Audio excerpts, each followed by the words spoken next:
All right, welcome. Today we are tackling a massive question, one that the philosopher John Rawls spent his life on.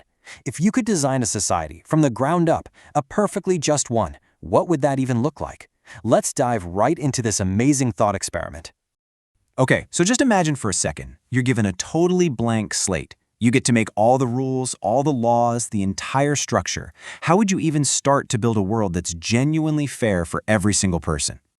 And here's the kicker. What if you had to decide everything without knowing who you would be in that society?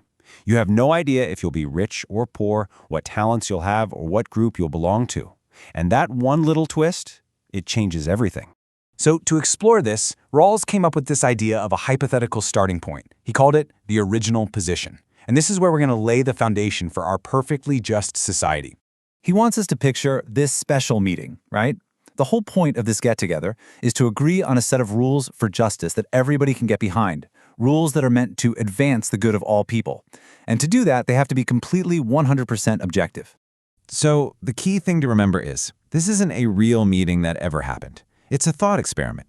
It's a tool designed to make us think about what fairness really means once we strip away all our personal biases and circumstances. Okay, so for this whole setup to actually work, there's one incredibly important rule that everyone has to follow. And this is probably Rawls's most famous idea, the veil of ignorance. Behind this veil, you are basically blind to your own identity. You don't know your social class, your gender, your natural talents, your religion. You don't even know what your own goals in life will be. You're a total blank slate.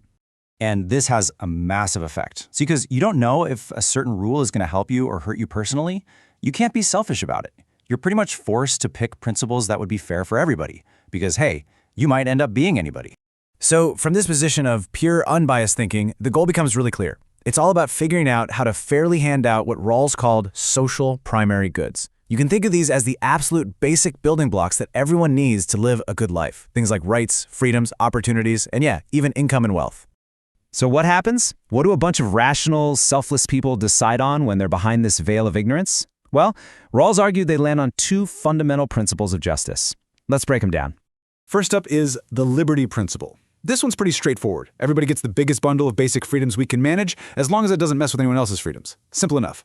But the second one, the difference principle, this is where it gets really fascinating. It says that, yeah, social and economic inequalities can exist, but, and this is a huge but, only if those inequalities are set up to give the greatest possible benefit to the people at the very bottom. And there's this little add-on to that second principle called the just saving principle. This basically makes sure the whole system is fair over the long haul. It means every generation has to put aside some resources to make sure that future generations also have a fair shot and that just institutions can keep on running. Okay, I know what you might be thinking. This is a great thought experiment, but how does any of this abstract theory actually connect to the real world? To the laws and societies we live in right now. Let's take a look. You can actually see echoes of this kind of thinking in real legal systems. Take Rauls'S difference principle. It's pretty similar in spirit to the idea of reasonable classification in the Indian Constitution. The law there says you can't just make laws for one specific class, but you can treat different groups differently if there's a good reason for it, and if it helps achieve a specific just goal. Sounds familiar, right? It's a lot like saying inequality is okay as long as it helps the least advantaged. But, life is messy. Principles don't always play nice together. What happens when liberty bumps up against equality? Well, Rawls thought about that too. He came up with a set of priority rules to figure out which principle gets to win in a conflict. His first rule is super clear. Liberty comes first. It's at the top of the list. You can only limit someone's freedom if, by doing so, you actually make the system of freedom for everyone else stronger. Basically, liberty can only be traded for more liberty. Let me give you a perfect real-world example. When a thief gets arrested, their personal liberty is definitely being restricted, no doubt about it. But according to Rawls's rule, this is totally justified because it makes the entire community safer and freer. Everyone else's liberty is strengthened.